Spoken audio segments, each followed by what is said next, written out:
बिस्मिल्लाहिर्रहमानिर्रहीम। अस्सलाम वालेकुम स्टूडेंट्स, मैं सर कमर और आप देख रहे हैं कमर एकेडमी। स्टूडेंट्स, आज हमारा बीकॉम पार्ट 1 अकाउंटिंग का लेक्चर होगा। Chapter number 8 cash book and bank reconciliation statement. और स्टूडेंट्स, आज हमारा बैंक रिकॉन्सिलिएशन स्टेटमेंट का फर्स्ट लेक्चर होगा। सबसे पहले हम क्वेश्चन को रीड आउट कर लेते हैं और उसके बाद हम सोल्यूशन पे आएंगे। क्वेश्चन नंबर 10 है, prepare a bank reconciliation statement as on 31st December 2005 from the following particulars।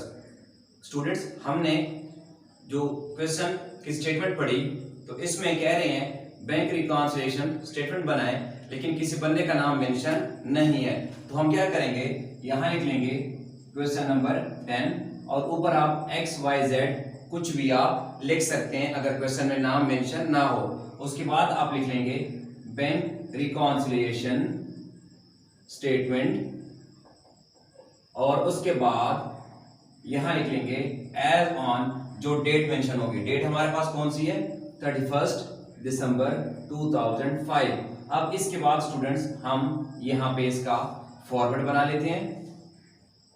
Format हमारे पास कुछ इस तरह होगा कि यहां पे लिख लेंगे डिटेल्स और देन आफ्टर दो कॉलम हमारे पास किसके हैं, रुपीस के, यानी अमाउंट के। अब स्टूडेंट्स फर्स्ट पॉइंट पे आते हैं। हमारे पास कह रहे हैं bank balance as per the cash book on 31 December ₹47,020।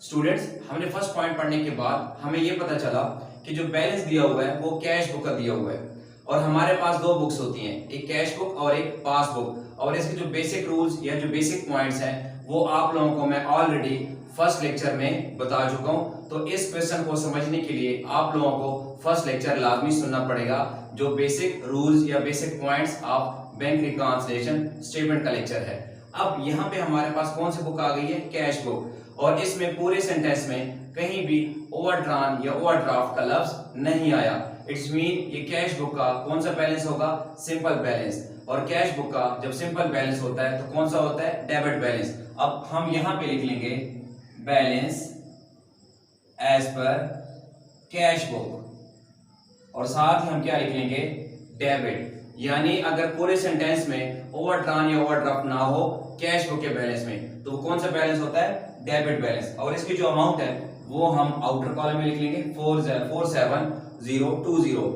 उसके बाद स्टूडेंट्स हम यहाँ लिख रहे हैं ऐड और यहाँ लिख रहे हैं लेस। जो ऐड के पॉइंट्स होंगे वो हम यहाँ लिखेंगे और जो लेस के पॉइंट्स होंगे वो हम यहाँ लिखेंगे। और साथ ही साथ स्टूडेंट्स क्वेश्चन को सॉल्व करने के लिए हमारे पास जो रूल अप्लाई होगा वो हम साथ ही यहाँ पे मेंशन कर देते हैं कि कैश बुक डेबिट का बैलेंस हो या क्वेश्चन किसका हो, पासबुक का, लेकिन बैलेंस कौन सा वाला हो, डेबिट का। तो रूल क्या अप्लाई होगा, प्लस माइनस माइनस प्लस, यानी कि कैश बुक डेबिट बैलेंस हो या पासबुक डेबिट बैलेंस हो, जो प्लस यानी अगर वैल्यू इंक्रीज शो कर रही होगी बैलेंस तो हम माइनस करेंगे, और अगर वैल्यू कम डिक्रीज शो कर रही होगी तो हम क्या करेंगे, ऐड करेंगे। और साथ स्टूडेंट्स हम यहाँ लिख लेते हैं एज एन एग्जांपल के तौर पे दोनों बुक्स के नाम, कैश बुक और पासबुक, और हम इज्यूम करते हैं कि दोनों बुक्स में जो अमाउंट है वो 50,000 है। यानी जो हमारा बैंक अकाउंट है उसमें हमारे पास कितने पैसे हैं, 50,000। जो कि कैश बुक हमारे पास होती है उसमें 50,000 मेंशन है, और पासबुक जो कि बैंक की तरफ से होती है उसमें भी कितने अमाउंट मेंशन है, 50,000। अब स्टूडेंट्स फर्स्ट पॉइंट के बाद आते हैं सेकंड पॉइंट के बाद। सेकंड पॉइंट पे सेकंड पॉइंट हमारे पास है cheques for 6,000 deposited for collection but not credited by the bank prior to 31 December 2005। Point पढ़ने के बाद स्टूडेंट्स इस पॉइंट में वो ये कह रहे हैं cheques for ₹6,000 deposited for collection, यानी हमने 6,000 रुपए का चेक डिपॉजिट करवाया किस चीज के लिए, कलेक्शन करने के लिए। यानी बैंक को हमने 6,000 रुपए का चेक दिया कि आप हमारे अकाउंट में इस पैसे को क्या कर दें, जमा कर दें, लेकिन but not credited by bank. Students आप लोगों को ये तो पता ही होगा और साथ ही मैं फर्स्ट लेक्चर में बता भी चुका हूँ जो बेसिक रूल्स वाला है, जब बैंक हमारे अकाउंट में पैसे जमा करता है तो वो क्रेडिट करता है और जब पैसा निकालता है तो डेबिट करता है। अब यहाँ 6,000 रुपए का चेक हमने डिपॉजिट करवाया but not credited by bank, bank ने क्रेडिट नहीं किया यानी बैंक ने जमा नहीं किया। लेकिन स्टूडेंट्स पॉइंट को समझते हैं, जब हमने डिपॉजिट करवाया बैंक को कि हमारे अकाउंट में ये पैसे जमा कर दें, तो जो बुक हमारे पास होती है कैश बुक, उसमें हम पहले ही 6,000 रुपए को जमा कर देंगे, ये सोच के कि बैंक भी क्या कर देगा, हमारे अकाउंट में जमा कर देगा। लेकिन बैंक ने अनफॉर्चुनेटली, बदकिस्मती से, इसको जमा नहीं किया। अब हम जमा कर चुके हैं, बैंक ने पासबुक में जमा नहीं किया, तो हमारे पास अमाउंट कितनी हो जाएगी, 56,000, जबकि बैंक के पास तो 50,000 ही शो हो रही होगी। स्टूडेंट्स याद रखिएगा, किसी भी पॉइंट को समझने के लिए और साथ ये रूल अप्लाई करने के लिए याद रखिएगा, आपने हमेशा किस बुक को देखना होगा, अपनी बुक को, यानी कि कैश बुक को, कि इसमें बैलेंस ज्यादा शो हो रहा है या कम। अब यहाँ पे कैश बुक का बैलेंस ज्यादा शो हो रहा है। इट्स मीन रूल क्या चलेगा, जब डेबिट बैलेंस हो, अगर बैलेंस ज्यादा शो हो रहा हो तो क्या करेंगे, माइनस करेंगे। सो यहां लिख लेंगे check deposited but not credited, और अमाउंट हमारे पास कितनी है, 6,000। उम्मीद करता हूं स्टूडेंट्स आपको इस पॉइंट की समझ आ गई होगी। और अब इस पॉइंट को हम यहां से एग्जांपल से मिटा देते हैं, सिर्फ पॉइंट समझने के लिए हमने यहाँ पे इसको लिखा था। अब दोनों बुक्स में अमाउंट फिर से 50,000 ही शो हो रही है। नाउ पॉइंट नंबर 3 पे आते हैं। Cheques amounting to ₹8,000 were issued on 28 December, out of which cheques for ₹6,000 were cashed up to 31 December 2005। इस पॉइंट में स्टूडेंट्स वो ये कह रहे हैं कि हमने 8,000 का चेक इशू करवाया। इशू का मतलब बैंक से पैसे निकलवाने हैं। हमने 8,000 रुपए का चेक इशू करवाया, बैंक से निकलवाने थे, लेकिन उसमें से 6,000 रुपए अभी तक बैंक ने कैश करके दे दिए हैं। अब स्टूडेंट्स, जब हमने बैंक से 8,000 रुपए का चेक निकलवाना था, तो जो हमारे पास कैश बुक होती है उसमें तो हम अपने पास पहले ही 8,000 माइनस कर देंगे, ये सोच के कि बैंक भी हमारे अकाउंट से 8,000 माइनस कर देगा। लेकिन हमने तो 8,000 माइनस कर दिए, लेकिन बैंक ने अभी तक कितना कैश करके दिया, 6,000। यानी बैंक ने पासबुक में सिर्फ कितना माइनस किया होगा, 6,000, क्योंकि उसने पूरा 8,000 नहीं किया। और हम कितना माइनस कर चुके हैं, 8,000। तो हमने जब 8,000 माइनस किया, हमारे पास बैलेंस बच जाएगा 42,000 और बैंक के पास बच जाएगा 44,000। अब हमने देखना है किसको होता है, कैश बुक के बैलेंस को। कैश बुक का balance as compare to passbook कम शो हो रहा है, तो रूल क्या चलेगा, जब बैलेंस कैश बुक का कम शो हो रहा हो तो क्या करेंगे, ऐड करेंगे। सो यहाँ पे ऐड कर देंगे, इस पॉइंट को लिख लेंगे check issued but not presented या नॉट कैश, बात एक ही है। लेकिन कितने पैसे प्रेजेंट नहीं हुए, 2,000। 8,000 में से 6,000 को माइनस कर चुके हैं, तो 8,000 में से 6,000 माइनस करने के बाद 2,000 बैंक ने माइनस नहीं किए थे। अब स्टूडेंट्स, इस पॉइंट को भी हम यहां से मिटा देते हैं और साथ ही हम नेक्स्ट पॉइंट पे आते हैं, पॉइंट नंबर 4 पे। A wrong debit of ₹800 appeared in passbook. Wrong debit 800 appeared in passbook. इस पॉइंट में वो ये कह रहे हैं कि 800 रुपया रॉन्गली डेबिट किया है बैंक ने पासबुक में। अब स्टूडेंट्स, बैंक जब हमारे अकाउंट में पैसे जमा करता है तो वो क्रेडिट करता है, और जब हमारे अकाउंट से पैसा वो निकालता है, विड्रॉ करता है, तो वो डेबिट करता है। अब यहाँ रॉन्गली डेबिट, बैंक ने गलती से डेबिट की है पासबुक में। अब स्टूडेंट्स, पासबुक बैंक की तरफ से होती है, wrongly debit appeared in passbook. अब पता किस तरह चला बैंक ने की है, क्योंकि पासबुक बैंक की तरफ से होती है और खुद कह रहे हैं अपीयर्ड इन पासबुक, यानी ये स्टेटमेंट पासबुक में अपीयर हो चुकी है, काम हो चुका है पासबुक में।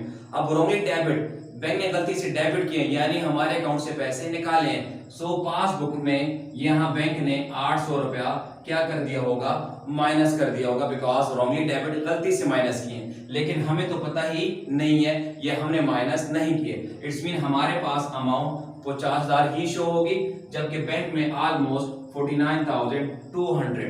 हमने हमेशा स्टूडेंट्स किस बुक को देखना होता है, कैश बुक को। तो कैश बुक का बैलेंस ज्यादा शो हो रहा है, तो जब ज्यादा शो हो रहा हो तो रूल क्या चलेगा, माइनस करते हैं। सो यहाँ माइनस में आ जाएंगे और लिख लेंगे wrongly debited in passbook. Wrongly debited in passbook. Amount कितनी है, 800। उम्मीद करता हूँ स्टूडेंट्स आपको इस पॉइंट की भी समझ आ गई होगी और यहाँ से भी इसको क्या कर देंगे, मिटा देंगे। नाउ नेक्स्ट पॉइंट पे आते हैं। पॉइंट नंबर 5 है, bank charges ₹20 appeared in the passbook but not in the cash book. इस पॉइंट में वो स्टूडेंट्स ये कह रहे हैं कि बैंक चार्जेस के नाम पे 20 appeared in passbook. Bank charges के नाम पे 20 रुपया पासबुक में अपीयर हो गए हैं। अब स्टूडेंट्स, बैंक चार्जेस के नाम से पैसे बैंक ने क्या कर लिए होंगे, हमारे अकाउंट से काट लिए होंगे, बैंक चार्जेस, यानी बैंक ने बैंक चार्जेस के नाम पे पैसे काटे होंगे। अब जब बैंक हमारे अकाउंट से पैसे काटता है तो वो क्या करता है, डेबिट करता है। बहरहाल बैंक चार्जेस पासबुक में अपीयर हो चुके हैं, यानी पासबुक में बैंक ने हमारे अकाउंट से पैसे काटे होंगे। सो यहाँ आ जाएंगे और पासबुक में हम 20 रुपया माइनस कर देंगे, but not in the cash book, यानी कैश बुक में ये काम नहीं हुआ। तो इट्स मीन पासबुक में अमाउंट ऑलमोस्ट 49980 49,980 शो होगी, जबकि कैश बुक में 50,000 ही शो होगी। हमने किस बुक को देखना होता है, कैश बुक को। तो कैश बुक में बैलेंस ज्यादा शो हो रहा है, तो रूल क्या चलेगा, जब बैलेंस ज्यादा शो हो रहा हो तो क्या करेंगे, माइनस करेंगे। सो इस पॉइंट को भी यहाँ लेस में लिख लेंगे और लिख लेंगे bank charges appeared in passbook, bank charges appeared in passbook amount 20 rupees. उम्मीद करता हूँ स्टूडेंट्स आपको इस पॉइंट की भी समझ आ गई होगी। लास्ट पॉइंट पे आते हैं, पॉइंट नंबर 6 पे, interest on investment collected by bank not yet recorded in the cash book ₹2000। इस पॉइंट में स्टूडेंट्स ये कह रहे हैं interest on investment collected by bank ₹2000 but not in the cash book.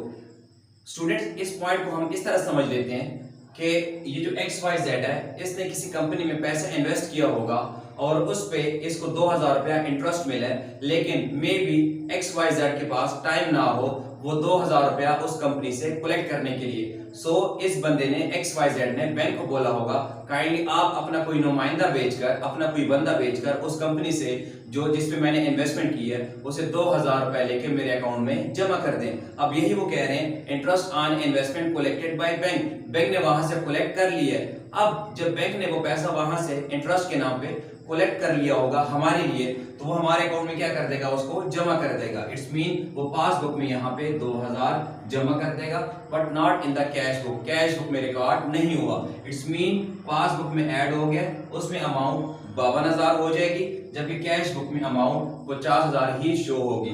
Students हमने हमेशा किस बुक को देखना होता है, अपनी कैश बुक को। तो कैश बुक का बैलेंस कम शो हो रहा है, तो जब कम शो हो रहा हो तो रूल क्या चलेगा, ऐड कर देंगे। सो यहाँ पे आ जाएंगे और ऐड वाले में लिख लेंगे कि इंटरेस्ट ऑन इन्वेस्टमेंट क्रेडिटेड या कलेक्टेड बाय बैंक। क्रेडिटेड या कलेक्टेड आप कुछ भी लिख सकते हैं, सेम मीनिंग होते हैं। और यहाँ कितना लिख लेंगे, 2000।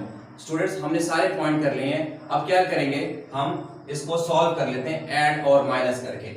अब यहाँ एक लाइन लगा लेंगे, ओरिजिनल बैलेंस ये है, ऐड वाले कितने पॉइंट्स है, दोनों को ऐड करके एक अमाउंट बना के बाहर लिख लेते हैं, 2000 प्लस 2000 4000। सेम यहीं पे भी, यहाँ पे भी हम ये करेंगे, इन तीनों को ऐड करके, जो लेस वाले तीनों को ऐड करके एक अमाउंट बना लेते हैं। तो तीनों को ऐड करने के बाद बैलेंस आ गया 6820। अब स्टूडेंट्स हम क्या करेंगे, जो ओरिजिनल बैलेंस है इसमें ये वाली अमाउंट क्या कर देंगे, ऐड कर देंगे। ऐड करने के बाद इन दोनों को ऐड करने के बाद क्या आंसर आया, 51020। अब स्टूडेंट इसमें से इसको क्या कर देंगे, माइनस कर देंगे। माइनस करने के बाद हमारे पास जो आंसर आया वो 44,200, जो कि हमारे बुक का आंसर है। अब स्टूडेंट्स आंसर को आपने दूसरी बुक का नाम देना होता है। ऊपर अगर कैश बुक लिखा है तो आप आंसर को लिख लेंगे बैलेंस एज पर पासबुक, और ऊपर स्टूडेंट्स अगर डेबिट बैलेंस हो तो नीचे आप क्या लिखते हैं, क्रेडिट बैलेंस। अगर ऊपर कैश बुक तो नीचे पासबुक, ऊपर डेबिट बैलेंस तो नीचे क्रेडिट बैलेंस। यहां तक स्टूडेंट्स हमारा first lecture of bank reconciliation statement complete हो गया है। उम्मीद करता हूं आपको लेक्चर की समझ आ गई होगी। इसके बावजूद भी अगर आपका कोई क्वेश्चन हो तो आप लोग कमेंट में पूछ सकते हैं।